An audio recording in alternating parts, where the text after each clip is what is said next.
Oh, hello there. What's up, everyone? I am Rob. I'm Eamonn. Oh, damn, Eamonn. It's Monster Full Bitches. Is it going to end? Kill me, please. Every moment I live is agony.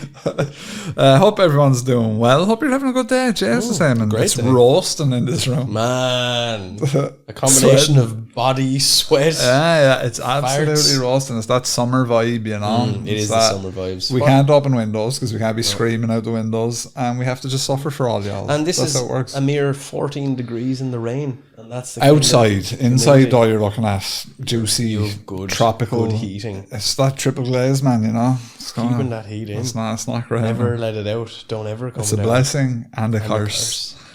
This is the last episode before our little summer break, so we would remind everyone again that Patreon is the best way to support the show, even while we're away. It works both ways. There's no Master Fuzz episodes except the odd Eamonn one, but you can head on over to our Patreon. There is 4 years now of exclusive episodes, and as well the odd video episode, the odd cheeky vlog, Horticultural Fuzz, Master Fuzz Live. All of that's over there.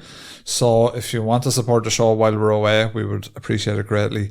Check the link in the description, etc., etc. You'll get your ad-free episodes, all that jazz out of it. Access to the Discord where we chat and have the crack. Hello, friends. We do have the cracks over there and the chats. Some good Bigfoot videos going up there. Jesus Henderson, Jesus put it up. Very good.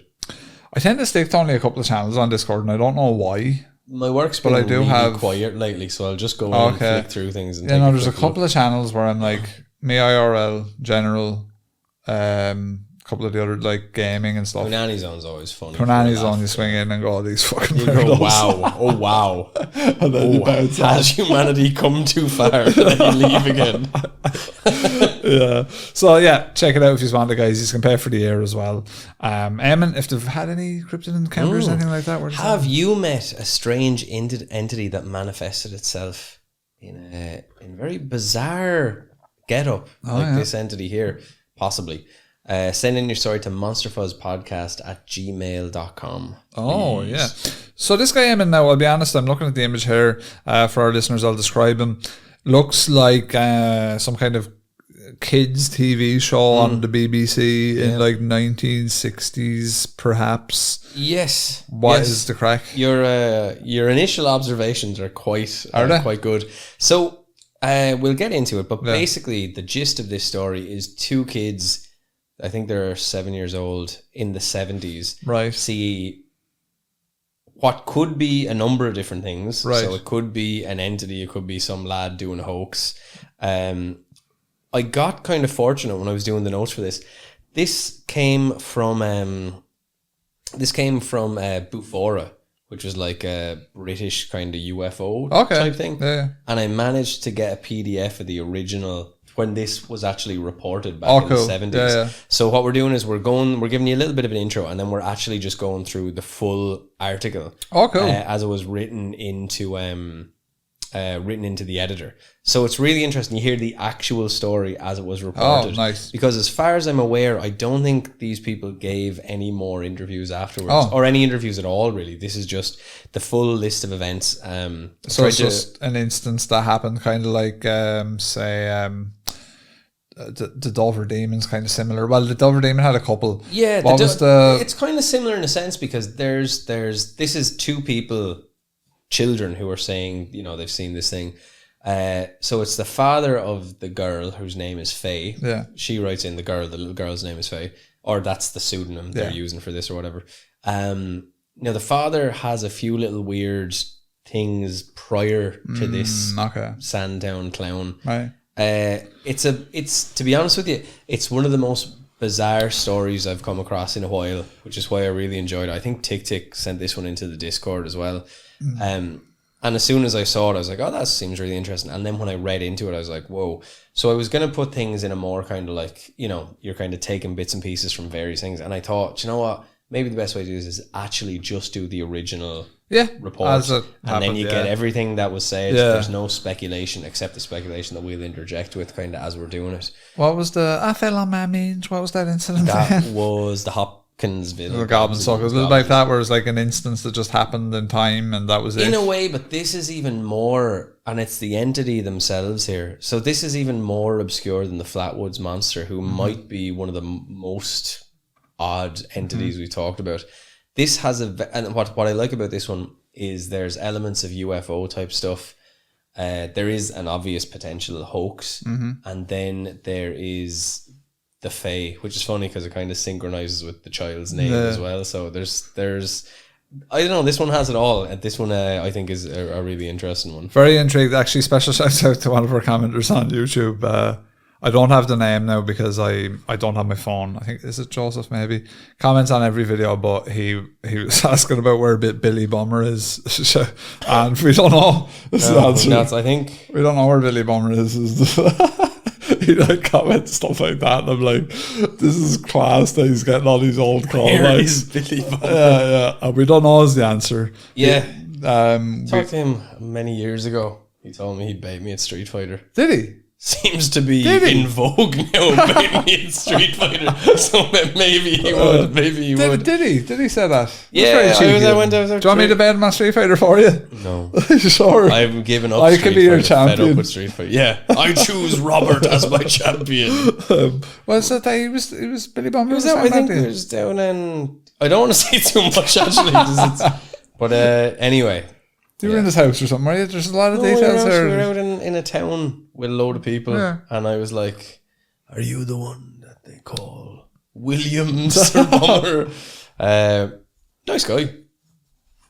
A little bit too. It's a lot about him we don't know. Well, you know a lot more about him than I know. All apparently. I know, look, man. It seems I've had a drink-fueled existence, and it's brought me into weird situations from time to time.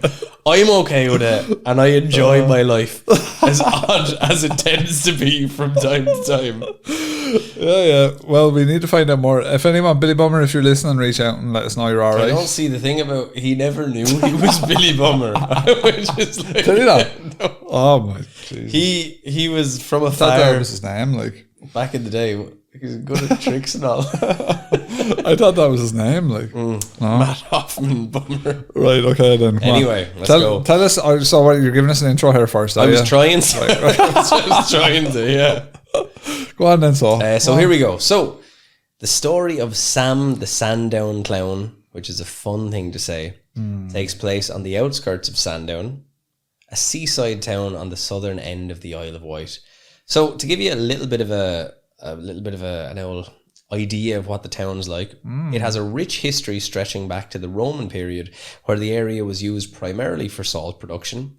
Up until the 19th century, Sandown was exclusively used as a military site. Oh, so that makes another layer of interest. Watch out. Intrigue. Since the beaches offered easy access to invading French troops. Of course. Class. With the arrival of the train in the 1800s, Sandown grew into the beach resort town it would become known as into the 20th and 21st centuries. I think that we need to go to the Isle of Wight. The Isle of Wight, from what I'm reading, seems like an actual liminal space. Yeah, we'll go. This is where Jeff the Mongoose was from as well, wasn't it? Was that the Isle of Wight or the Isle of other one? One of the What's the Isle of the other one? There's the Isle of Man. I think it might have been Isle of Man, but we can go to the Isle of Wight. Are they near to each other? No, actually. Oh, man. One of them is quite north, a lot more north than I thought, and I think that's the Isle of Wight. I don't fucking know. Geography's hard, man. I don't have my phone, so I'm fucked. I'm gimped.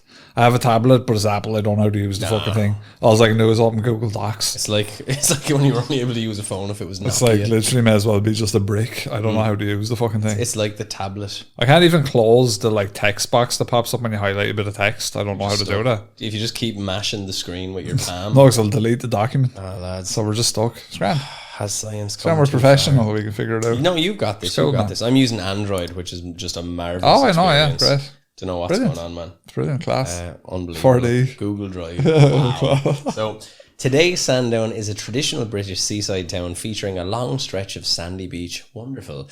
A high street filled with restaurants and shops. Groovy. Various attractions, including a wildlife sanctuary and a dinosaur museum. Looks like we're going to Isle of Wight then. Yeah. It's rich with dinosaur bones, apparently. I want to be rich with dinosaur bones. Robert Hammond. And a quintessential Victorian pier with a large arcade and beautiful views of the cliffs and sea. It has it all: high strangeness, dinosaur bones, and arcade. That's what. Wow. Arcades are kind of liminal spaces right now. Yeah, and they're going to be even more liminal in Tokyo when I go over and whip a lot of lads on Street Fighter. Wait and see. You're going to have me top off. You should. Might wear these Billie Eilish pants barefoot. You should. The Japanese would be into those pants. Yeah. They wear like baggy pants like that. I'm like, no bitches, but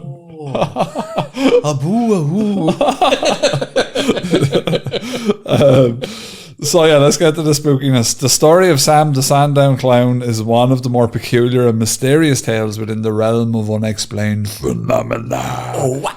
It centres around an encounter in May 1973 on the Isle of Wight, where two children reported meeting a strange entity near a golf course in Sandown.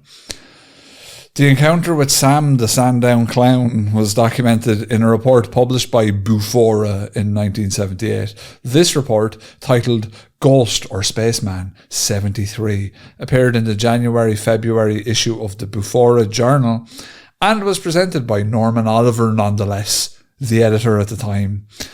The report provided a detailed account of the encounter based on the testimony of Mr. Y and his daughter Faye, both pseudonyms used to maintain their anonymity. Bufora was founded in 1964 to investigate UFO reports around the British Isles. Oh, crikey. Crikey. It's only a blooming UFO. Is it crikey? Crikey, I'm not sure. It could be English though. Fucking hell, wow. Yeah, there you go. Look up in clouds. Clouds. Look up in clouds. According to their website, Bufora is a non-cultist and scientifically evaluative organisation. Class. And until 2005, they published the Bufora Journal, where the story of Sam the Sandown Clown appeared in January/February's 1978 issue. The cover of the issue features a drawing of Sam, who, like I said earlier, appears as a tall, robot-like humanoid speaking into a microphone hooked up to an audio device. What is up, children? I have come to molest you.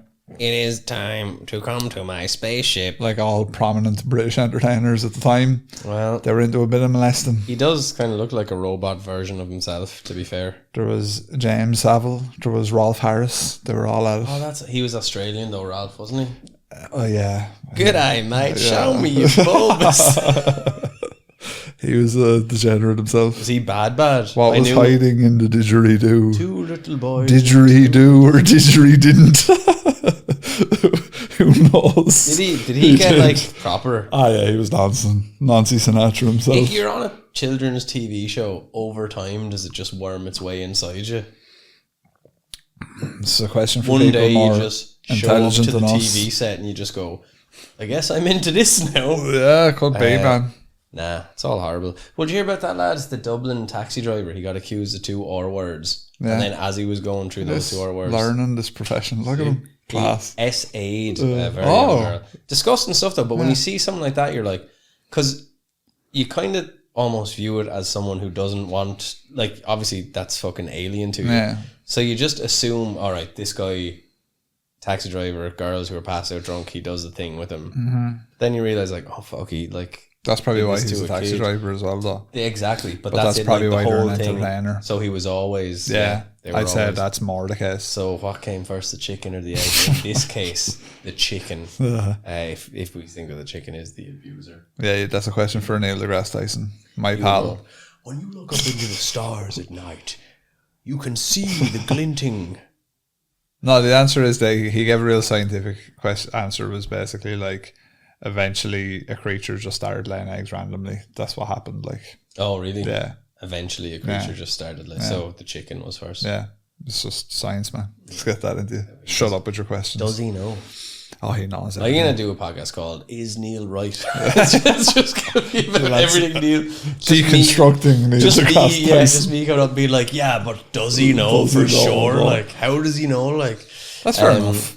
So here we go. We're gonna. So from this moment on, we are going into the Bufora Journal, Ghost or Spaceman 73. and we're going to present this as it was written in 1978. Wow, what a time to 1978. Yeah, it was 1978 1973 was when it was written, featured. Yeah, 1973 was when the sighting occurred. What's going on in 1978? We're about to go into the 80s. Cocaine's starting to ramp up production, is it? The hippie movement is well and truly dushed. Yeah, that's been destroyed. Punk. Mushrooms are out. The Clash are about to jump onto the scene. Sex Pistols are around. You mean Clash are probably around as well, actually. Yeah, got a lot of good music. Yeah. That with fucking Thatcher! All that, you know. Didn't like her. Open up the mines! Stop laying us off. Can you just fucking say whatever tell us what to do? God save the Queen. I can't afford biscuits. Do. Thatcher's fucking shit. Do. Everything's really bad. Do. Can't afford me cans of Monster. Oh, Johnny Rotten, that's me. Do. I'm Angry Jimmy. Where's me fucking Monster? Yeah, old Johnny. Jesus, John Light, he's always giving out. He's always giving out. They needed people to give he out. He never back stops. Then, but you see, we're big fat, like crap bags that have come up in a milk and honey type of time. We can't understand. All we understand is bread and circus. No, we don't know anything else. We're bullshit artists. Yeah, they grew up in a time though, legitimately, where they didn't have the arse in their pants. So to be fair, it was a skill to actually critique things. You know, because it was needed. It actually was needed back then. Because you actually made an observation, Eamon. You're very astute and sharp man. Very clever and just very tired. The brain is immense. I'm the brain, but you're the face. You're the handsome face to my big brain. You're very handsome as well. Come on, let's be honest. Now. Your brain's very good too. But we were listening to XTC on the drive from Scotland to Ireland, and you said that was a lot of because we were listening to the track "No Thugs in Our House" on the album English Settlement, and you said, was that of the time? Was that just that was the zeitgeist? That was the lyrics was all about being told what to do and it was because that was the time. Because Thatcher England, right? Thatcher Nigel so and all them. They're subverting it. They're taking on a critique of the parent trying to raise the children, and that was the way it was back then. I'm gonna write a song about my dad. That's all. It's gonna be like. On Friday, 6 cans, couple of whiskies, put yourself to bed. Chairman Mao. He told us how, but we didn't know how. It's pretty good song. Our actual punk songs would be quite funny. I think we should start making punk songs critiquing the way our parents raised us in the time of milk and honey and bread and circus. And it's just about taking for granted all the stuff. When your parents ground you at 13, so you're all like, my mom's a fucking idiot. Yeah, we didn't have as much of a need, which is why you see that in music nowadays. It's just that the urgency isn't there as much. There was a legitimate demand and need and want for punk music back then. Yeah. Because the zeitgeist was just bad. It was a bad time in England, really. And you're closer to an era of kind of totalitarianism and very much so keeping up with the Joneses. I mean, when you think about the 50s was such a kind of a fitting in time. And then the 60s was such a get out of the box time. And then the 70s, where even are we? And then by the 80s, it was like, sure, I'm just banging coke. By the 90s, then you're wearing flannel and you're on fentanyl. Well, fentanyl wasn't around, it's heroin. Actually, the more I think about it, World War II was a grand old time. No, grand old time. Sort us all out. Be grand. Let's get on to this fucking spooky bitch. Or Spaceman 73. So the editor says, I am indebted to Leonard Cramp for advising Mr. Y. Could that be Mystery? No. Maybe it is all a hoax. War and Peace. To write to me concerning his own and his daughter's experience, and to Mr. Y himself for providing me with a very complete dossier of events. Of necessity, these have had to be encapsulated. Nevertheless, they make interesting reading. Mr. Y has requested anonymity because of his daughter's involvement. So that's the note from the editor that we... In case Rolf Harris got to him. An aperitif. Have to protect the identity. In case Rolf Harris comes out with his didgeridoo. Ding-a-ding-a-ding-ding-ding. Let's draw a little boy, another little boy, draw more little boys, drawing loads of little boys, drawing even more, inexplicably more little boys. Come on, my show. Little boys. Hang on a second. Another lad for Battle Island. He was, yes. Battle Islands, you get nonsense around Battle Island immediately. I just have an image of like Jimmy Savile in the jungle with like a compound ball fighting fucking Ralph Harris, who's fighting didgeridoo tranquilizer darts on him. You're going around the place. It's like shit I don't want to. Rambo. It's like shit I don't want to imagine. But yeah, that's what I'm imagining right now. That, to be fair, is that not what they deserve? It is, yeah, to be fair. Jungle nonsense. New video game from Capcom. Right, so Tuesday, the 20th of October, 1970. A little bit of a prologue here. Around 7 p.m, Mr. Y was driving. And how is it that we can mess up every episode by talking about absolute trash? Like, how is it? I was excited it's neurodivergence. This. It is. And it just leads us down a path of like... We're not able, man. No, but why do we keep talking about like, as soon as we're like, does being on TV make you nonsense though? like, we're trying our best. We are trying our best. We're trying our best. And when the courts eventually come from when Chairman Mao is resurrected and eventually comes to take away free speech, please remember, Mr. Mao, that we were trying our best. I might get locked up in Japan, like. You're gone. Like they might go like they might be like, oh, what's all that? Dang it! Oh yeah, what's all that? Use Kaku. Now who is boo? Use Kaku. Use Kaku. Is it? There'll just be vending machines with you inside. Yeah, I could be in trouble, man. Do you ever see their sentiments of health and safety are neither healthy nor safe? I don't know. They do things like in reality TV shows where they just like break you up, like just you're not even. Well, they still have like penal like work camps there now. Ah, yeah, you're sent to work. Cool. Yeah, you're off to work. Like, here's Akihabara. Here's a wonder swan. There's actually the only reason I found that out is because there's an absolutely horrendous case involving a Wexford woman who this absolute fucking scumbag. If I had his name, by the way, I'd actually say it on the podcast because it's fucking ridiculous. Drugged and murdered a Wexford girl that was only 21 at the time. Jesus. And this is in Japan. American guy. Oh, there's a dancer fella. Oh, yeah, I used to work with that. Yeah, and then he's out. Yeah, so I read about that a few years ago. Yeah, he literally only did something like 8 years for the murder, and then went home to America. And now he's actually he plays piano in a church. That's nice, isn't it? It's good that he's not even 30 and he's basically out now for life. Murder someone. Do you know what I mean? Crazy shit. Send him out to the penal colony, Japan. You did a bad job there. Let's go. Around 7 p.m, Mr. Y was driving from Shanklin to Ryde via Seaview to see a friend. Passing through the village of Brading, he turned right to St. Helens and then became aware of a large multi-lit aircraft to his right, about halfway between the road and Bembridge Downs. Bembridge Downs. It looked enormous as it flew over the swampy terrain. He stopped the car and watched. The object hovered apparently aimlessly over the swampy margins of the River Yar.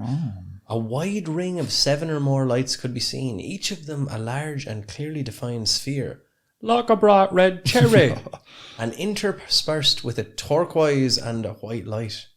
No sound could be heard.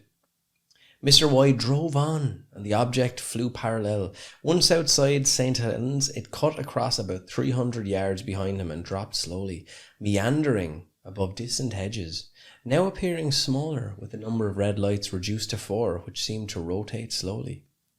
Mr. Y stopped, and this time used his torch to signal for some 10 minutes, during which time the object weaved backwards and forwards without settling. Oh my God. He then continued on to his appointment. When he reached his destination, the red lights were still there, and he left his own rear lights on to face the object.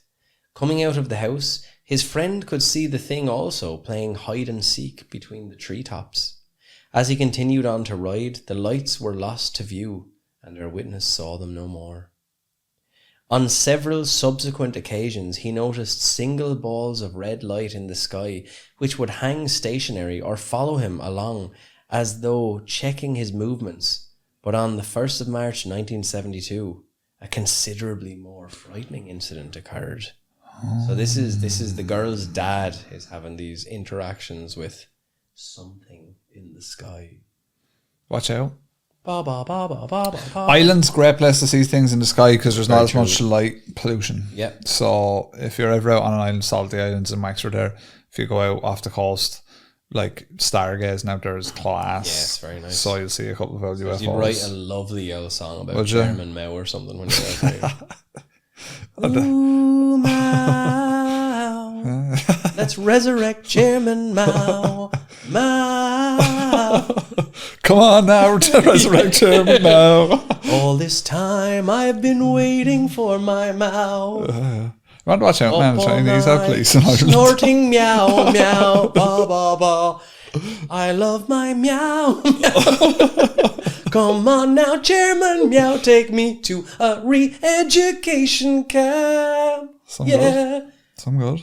Meow is good.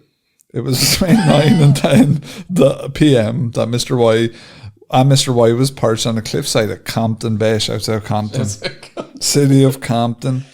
Having been driven there by an unexpected tidal surge, seemingly caused, in part at least, by some form of drowning underwater craft. From his vantage point, drowning, not drowning, but drowning underwater craft sounds cool as well. Something's got to give. From his vantage point, he observed 2 points of light, yellow and peering up at me like the eyes of some horrible sea monster, he guessed. The eyes were not much more than 40 feet away and were just below the surface of the sea, like a sort of periscope. They disappeared, and as the tide gradually subsided, Mr. Y was able to get back to his car and drive home. And at no time did he tell his young daughter of anything he had experienced, but at the beginning of May 1973, when he was 7 years old, she claimed to have a very weird encounter indeed. Faye, or so we shall call her, was near Lake Common, Sandown, on a Tuesday afternoon at about 4 o'clock with a boy about her own age when they both heard a weird wailing noise not unlike an ambulance siren. Keeping in mind, these were the years when 7-year-olds could run freely around the place. This is like latchkey 1970. kids. Yeah. Still happens now in this estate.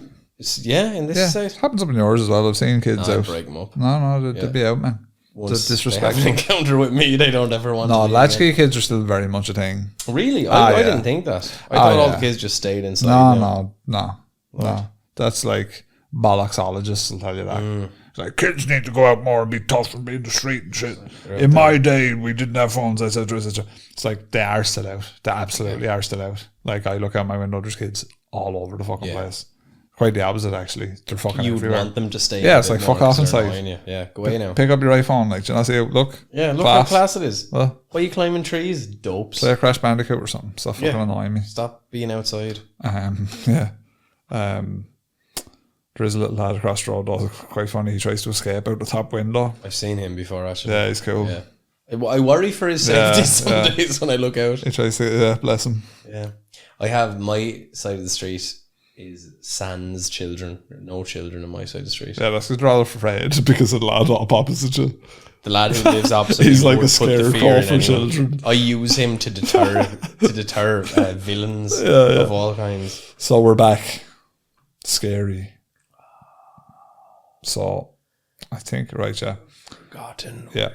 They followed across. Alright, so Faye, or so we should call her, was near Lake Common. Yeah, this is where we were, wasn't it? Sandown on Tuesday afternoon with the boy. They heard the weird wailing noise.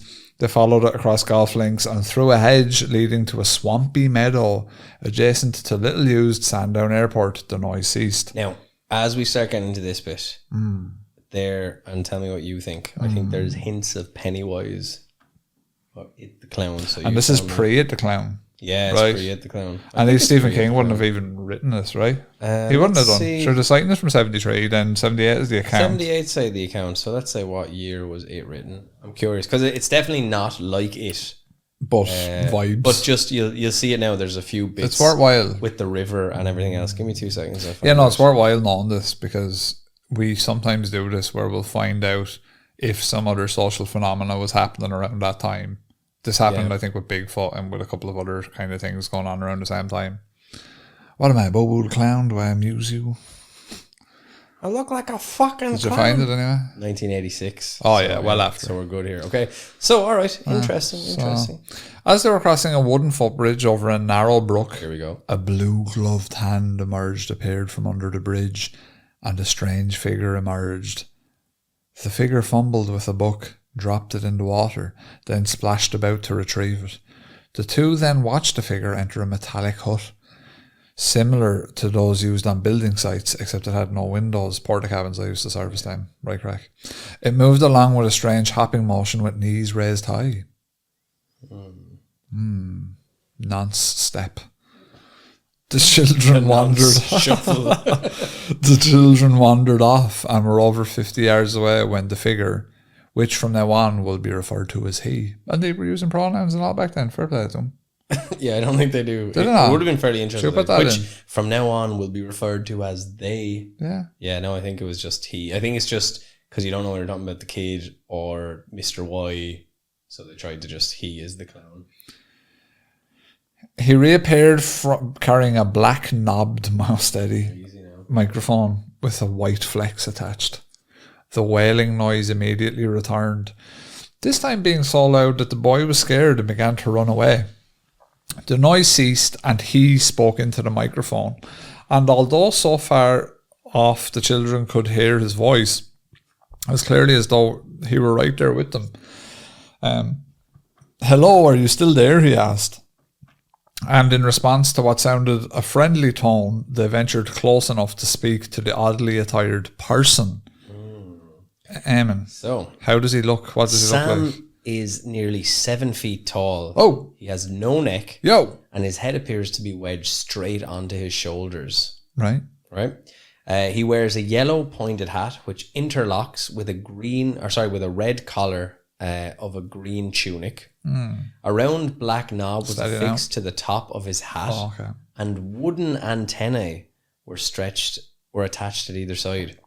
His face had triangular markings for eyes, a brown square of a nose, and motionless yellow lips. So he looks like a very cartoonish kind of a character, or like, I guess like what would like some sort of jester Tin Man or something. Would that be fair? Yeah, I'm actually going to go ahead and say that I think this inspired It the Clown. Could have, yeah. That's what I was thinking, except thankfully this fella doesn't eat the children, which is great for them. Spoiler alert. Spoiler alert, he's not going to eat the children. He merely drinks them. All right. No, he doesn't. Other round markings were on his paper white cheeks and a fringe of red hair onto his forehead.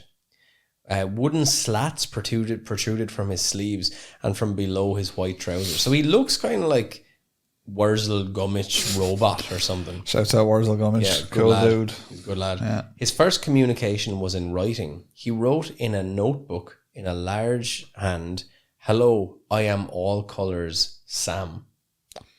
So that's interesting. It's pretty weird. So everything about this is really bizarre. It's just bizarre. So even if the children were to make up this story, it's quite, which is one possibility, it's a bit weird. Then the other thing is, if a person decided for the crack that they would do this as a hoax, that's pretty weird too. Do we know what age the kids are again? Kids are 7. 7. Yeah. 7 is a good 7 bullshit. Is a weird age. It is a good bullshit age, yeah. But yeah. So he says, hello, and I am all colours, Sam. Mm-hmm. The boy is hesitant, but Faye read each word and it was pointed out to her. This was necessary as the words were not laid out in a conventional sequence. The children ventured closer and discovered that the creature could talk without the aid of his microphone. Class. Though his lips did not move and the speech was unclear. Rather like that of a person who does not open his mouth properly. He asked the children about themselves, so they ventured to ask questions too. They asked about his clothes, which were all ripped, and he told them he only had one set, so he could only wear those. Because of his strange white features, they asked if he was really a man. The answer was a chuckled no. They also asked if he was a ghost. The vague reply was, well, not really, but I am in an odd sort of a way. Dun, dun, dun. What are you then? They continued, but only obtained the answer, you know. I'm a fucking monster. You know, with no further explanation. He also said he had no name. There were others like him, though, and he drew a rough sketch of one of them. He also confided that he was frightened of people and scared they might hurt him, apparently, if attacked, he would not fight back. So that's classic nonce energy. Passive nonce. Passive vibes. nonce. The passive aggressive nonce. Very weird, right? Yeah, very unusual. weird. You know, 7 is a good bullshitting a age good if I'm a bullshitting child. age. But If we take it at face value and we believe that the father has seen these strange to coincide with saucers, yeah, so there's a few years prior to this, but yeah, so if we take it at face value so far, and you don't believe, say, any aliens or entity or otherworldly stuff, you'd be kind of going, right, this is a lad playing a trick on 7-year-olds, which would lead you to believe that he, you know, he's on Blue Peter. yeah. He's on them lads. At his invitation, the children crawled through a flap into his hut, which contained 2 levels. The lower had plenty of headroom and was wallpapered in blue-green and covered with a pattern of dials. It also had an electric heater, which is quite nice, and simple wooden furniture. Yeah. It's kind of weird because if it is an alien... Yeah, it's like an analog alien almost. Yeah. It's like a weird... So what I'm kind of wondering is it manifesting as something that they can understand in some way? Yeah, like a lot of British TV at the time as well would have had like mad shit weird like this. stuff like this, Like the yeah. Tomorrow People and stuff like that. Yeah, like yeah. all that kind and of those stuff. kind of like, you know, clownish looking, like everything feels like it was a bit like this on kids' Sci-fi shows. was very much a thing at the time. It was like motherfuckers were mad into it, especially on kids TV. I think there would have been a good amount of like spacey. Yeah, yeah. It's like Neil deGrasse Tyson. yeah, Neil deGrasse Tyson in like fighting aliens and stuff in space. Children, I am all colours, Sam. Yeah, so The mad. enriched guts of the stars blow themselves across the cosmos. I love that gif of him where it's like all the wind and all's flying in his face. He's like flying around space. Classic shit. Yeah. So the upper level was less spacious and the floor was metallic. He told the children that he fed upon an old berry, the cheeky cunt, which he collected in the late afternoon. He didn't say where, but did indicate that he had a camp on the mainland he could go to. It is the BBC. He also said that the water from the river could be drunk once he had cleaned it. Once inside the hut, he removed his hat to reveal round white ears and sparse brown hair. All right. Before eating a cheeky berry, he performed an odd conjuring trick. He placed the berry in his ear, thrust his head forward, and caused the berry to disappear and reappear at one of his odd eyes. Repeating the process, the berry travelled to his mouth. Right, okay. A possible explanation could be that he was wearing some kind of protective mask and was analysing the berry to check if it was poisonous or if it wasn't poisonous. The children talked to this strange being for half an hour more and then said goodbye. They rushed across the golf links to tell the first man they met that they'd seen a ghost. That's what they thought it was. The man laughed. Oh, silly children. Stupid. Run along. But the children were convinced of their experience and that being was either a ghost or someone dressed up. Faye told her father of her experience some 3 weeks later, so it took a while. On the 2nd of June 1973. That's unusual, like, as well, for a 7-year-old to take that long to fucking run their mouth about a fucking weird It almost clown seems like ghost. it could have been a dream or something. Yeah. That she's like, I had a dream that there was an amusement park in Redmond's Park when I was a kid, and I believed for years that it had been there just one day. Yeah. And I was on like the planes rather, cherry go round. And all stuff like that. And I was like, when's it coming back though? When's it coming back? I want to go on the cherry go round. I want to go on cherry go round now. Cherry go Man, where's the cherry go round? get on that cherry go round. Cherry go round. I guarantee you there's a ride somewhere in the world called the cherry go round. And Oh, it's a definitely, yeah. merry-go-round with a load of cherries. Yeah, I'd say so. It's probably in Disneyland. They need to bring out. Whoa! They need to, first off, they need to revive. They're bringing back fucking X-Men 97. Talking about bringing back Spider-Man 98 better be back next. They need to bring back the Paddington Peas. Is that Who are them? Excuse me, the Paddington Paddington Peas. There's family peas. Paddington Peas, man. They're playing music and everything. They're peas. They have a life that only peas can live. Class. What sort man. of instruments do they play? As Oh, peas? everything you can imagine. Yeah. Electric guitars, clarinet, saxophone, Saxophone. drums, bass. Deadly. You know, And do they play gigs? harpsichord. Yeah, they do gigs. All the peas come and congregate. Does one of the peas sing or is it an Yeah. instrumental outfit? Yeah. Or does he sing and be like, The oh, Paddington being a Peas. pea, Yeah, something like that. you know me. Yeah. That's pretty cool. His name is PP King. Did you make that up? Yeah, I did. That's very good. Yeah, no, to do. Paddington Peas needs a revival. Paddington Peas. Yeah, it's class. I must look that up now. You should. You'd actually really like the theme tune, I think. Yeah. It's great. Oh, Paddington Peas. So Faye told her experience, blah, blah, blah. At first, he found the story quite unbelievable, but was amazed at the detailed account and Faye's certainty as to its truth. She was quite upset, Eamonn, when he suggested she'd made it up. Oh, I didn't make this up, Daddy! I fucking swear, Daddy. I fucking swear, Daddy! Mr. Y saw the boy, but found him not easy to communicate with. Though he did get a statement from him verifying the same thing. I've seen it too. Apart from make-believe, other possibilities that were considered include a shared hallucination, a deliberate hoax, by someone, yeah. So, like, I guess as 7-year-olds, the idea of tricking someone with that sort of situation doesn't fully... Like, if you had to sat down and say, like, oh, so we're going to say you put a berry in his mouth and then it rolled around into his, like, you remember that part, we're in his metallic spaceship. It's kind of wooden, but sort of metal as well. I feel like that mightn't have happened. A shared hallucination, 7-year-olds going around together, like, what the fuck. Now, the hoax is possible, but seems like a lot of work to go. But again, I suppose if your end game...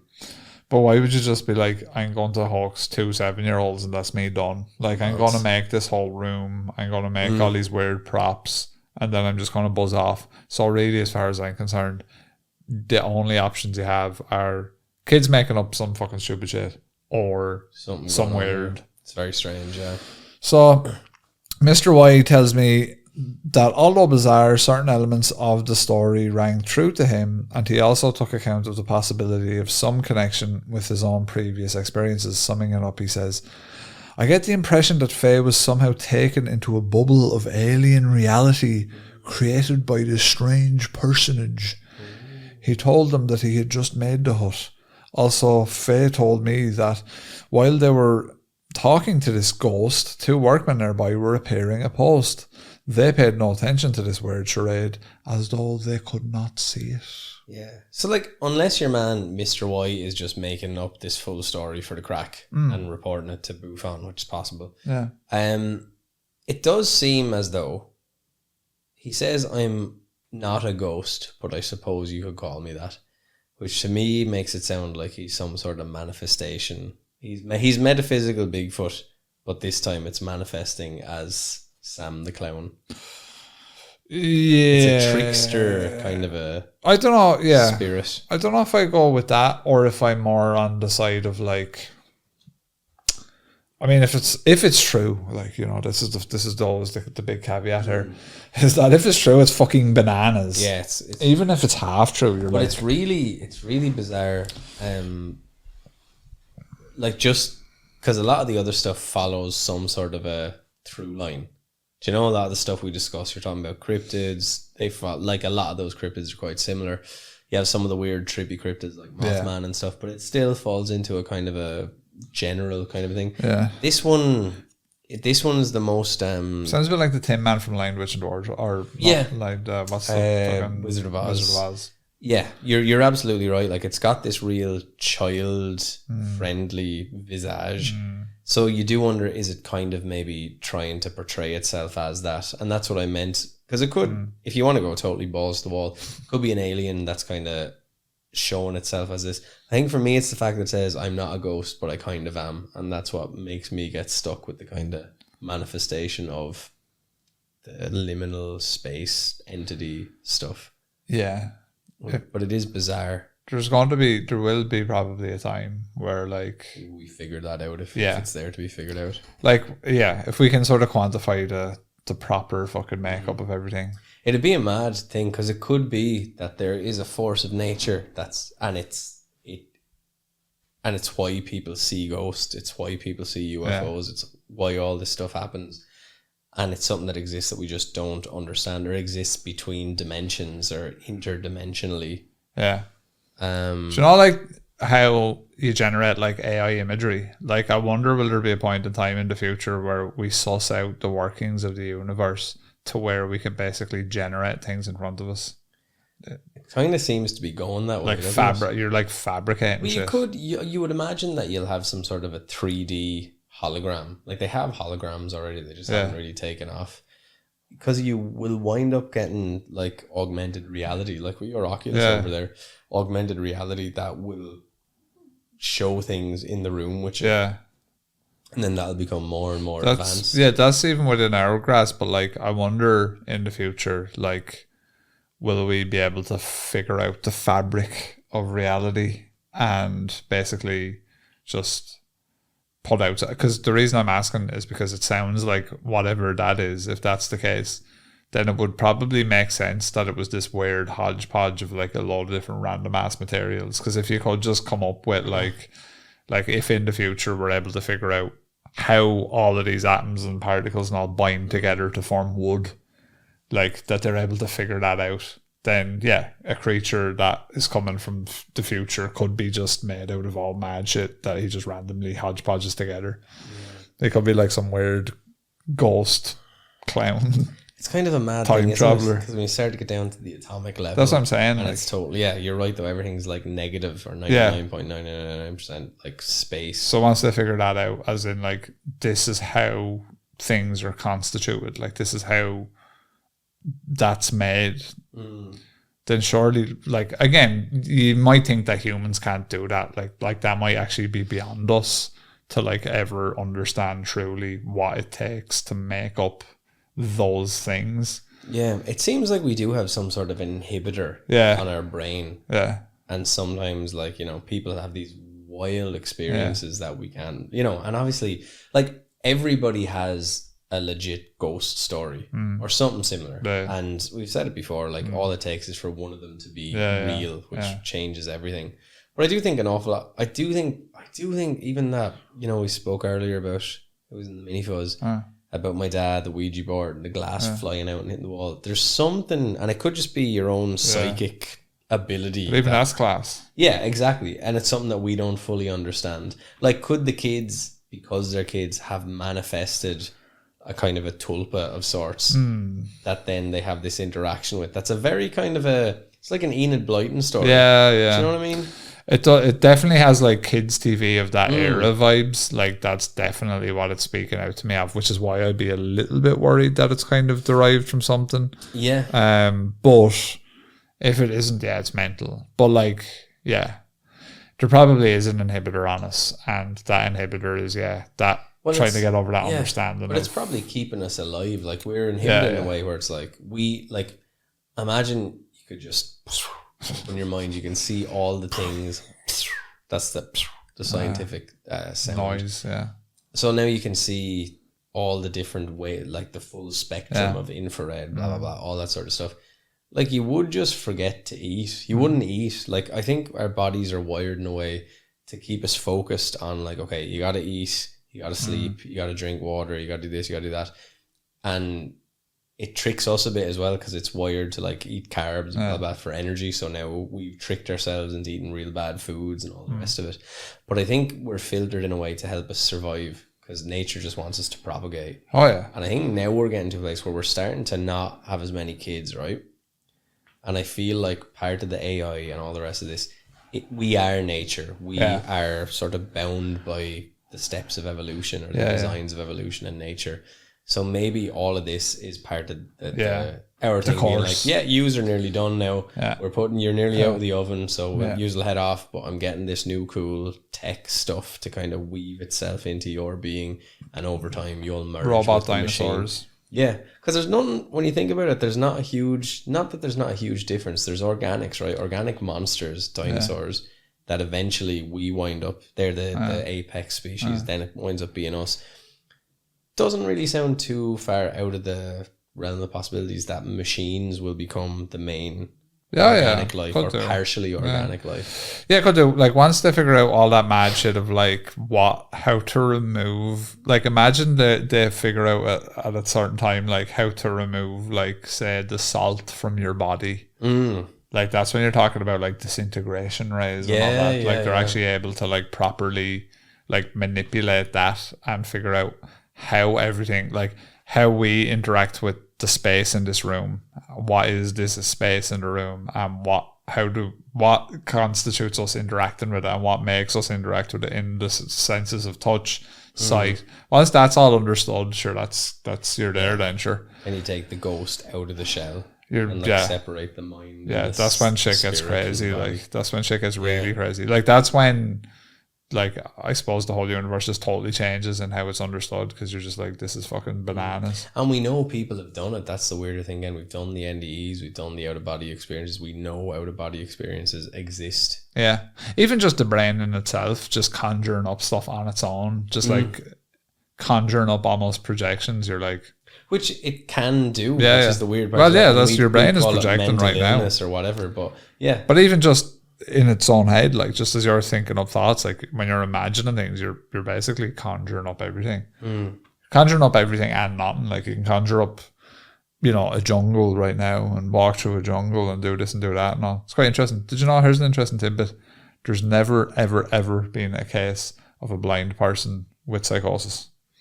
Really? Schizophrenia. Yeah. Never, ever, ever. No. So, and is it just because I'm just trying to think now? Sorry to get my head around that. Obviously, part of it is you can't see. Yeah. So then, is it something to do with the overwhelming? Something. Yeah. Well, that's incredible. That's what they're saying. Like they're trying really hard to figure that out. Because if they figure that out, then they can probably figure out a way to properly treat it. Just get rid of your eyes. But imagine, here's one though. Imagine being blind and having schizophrenia and you're hearing audio hallucinations all the time. What I was about How fucking crazy would that be? Yeah. So they don't even get the audio? No. Yeah, there is none. There's no... And no like weird sort of break with logic or reality and stuff? No. There's no recorded cases of schizophrenia with blind people. That's really interesting. Yeah, that is interesting. Very fascinating. Yeah, look... we're getting into the metaphysical because that's a really weird case there, that kind of weird clown fucking looking motherfucker. Yeah. And so it is always interesting because you're sort of thinking about what that explorer is, if it is an explorer, and how it interacts with everything around us. I need to stop listening to fucking Neil deGrasse Tyson. I'll be on about fucking asteroids and all next week. Asteroids. But no, seriously, it's... Yeah, when you think about all that stuff, you're just like... It's just so far out of... Because like I said, we're filtered to eat, drink, sleep, fuck, like all that sort of stuff. And when you start... You can't even stay in that realm for too long. Like I have a buddy of mine who did philosophy in college. I said between years like 2 and 3 or 3 and 4 or whatever it was, he was like, I just had to take a year out because I was going mad. Yeah. Because you can... Well, you can. But to think about those things all the time will just slowly drive you...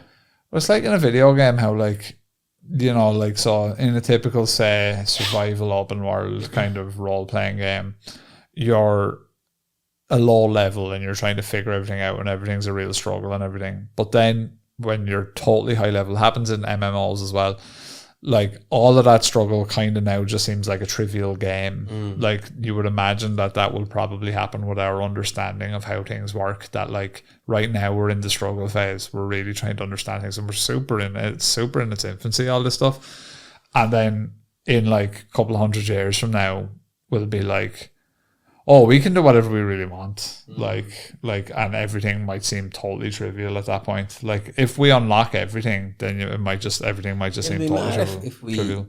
Like, one of the biggest issues of being a human now is the communication between the body and brain. Yeah. We can't communicate with our brains to do what we want them to do, or with our emotions, or with our spirit. It's probably a good thing. It makes my life interesting. But you'd imagine at some point you'd be able to augment your body in such a way so like you could decide how you were going to feel. Yeah. And then that sort of brings you back full circle, because eventually then you have this machine or whatever does that, you would eventually want to have a randomly generated life. But then what it means to be human might be totally irrelevant at that point then. Very true, so none of that matters anymore. It might be like, what matters to me, Eamon, is how I interact with the particles in the sun right now. Do you know what I mean? Because you're just like, you're some kind of weird sand body kind of idea where everything is pointless because you can just interface with whatever you want. Again, this is like mad sci-fi stuff to where you're almost like some kind of like ghost, essentially. But yeah, I don't see why not in future where they can't isolate the brain and figure out consciousness. Like once they figure out consciousness, that's kind of going to be probably a stepping stone. It's funny, yeah, but it's funny because we were talking about being inhibited. I think that's part of it. Is like we can't understand consciousness. We can't like the materialists with that idea that we're made up of things without consciousness. Yeah. So there's no solution for why we have consciousness. Yeah. And then there's the other, panpsychism, that everything has consciousness. We talked about it before. I am curious. I don't think we'll be around when they figure these things out. But or maybe we don't even get the chance to figure them out. We just blow ourselves up or whatever. Well, that's probably the likelihood. That's the likely thing, yeah. And it's not even, I'm not trying to say as in humans will do it to themselves, but like chances are we'd have to be around for a very, very long time to understand these things. And but this time must be one of the weirdest times to be alive, when we're aware of evolution and we're aware of turning from single-celled organisms into what we are today, and we're trying to figure out what could the future be, but we're also trying to like choose presidents, and we're trying to like get houses. Yeah, like it's just such a weird time. Yeah, we're still like analog in the grand scheme of things. Like we're like mini disc. Yeah, we're still we're at the fringes. Yeah, because like there will be a time in future where like chronic illness and all that is just trivial. Yeah, and cancers are trivial. None of it makes sense. Like about like, and I wonder how it will be, because I don't think happiness will exist as a concept in the same way it does now. I think they will look back at like probably the basic thing, like a lot of the things that say the average human's afraid of now. Like we're all afraid of like chronic illness, getting ill. We're afraid of like. But probably in the same way that people were afraid of saber-toothed tigers. Yeah, or like afraid of, even more recently, like typhoid and fucking tuberculosis and all. Like they will eventually all go if we're allowed to progress enough. Some sort of like, which is cool. When we're machines, we have the mind virus. You're trying to escape the mind virus and stuff. And you could say to a certain extent we're trying to do that at the moment. Yeah, we do have mind viruses. Look, we're getting late because we've recorded 3 episodes in a row. That's it now, lads. Yeah, maybe we're getting philosophical because we're too tired. Yeah, maybe. And we're asking big questions that we can't answer. Yeah, just never forget Mickey's. Never mind all this garbage. So, we'll be back. Eamon's going to do cool little bits while I'm away. And we will be back with Big Mickey's probably August 1st, I think, is probably the date. And there'll be a couple of collabs in August, hopefully a couple of collabs in September, and then it's Halloween, so you know what I mean. Right, I'm Rob. I'm Eamonn. Talk to you later. Peace out, bitches.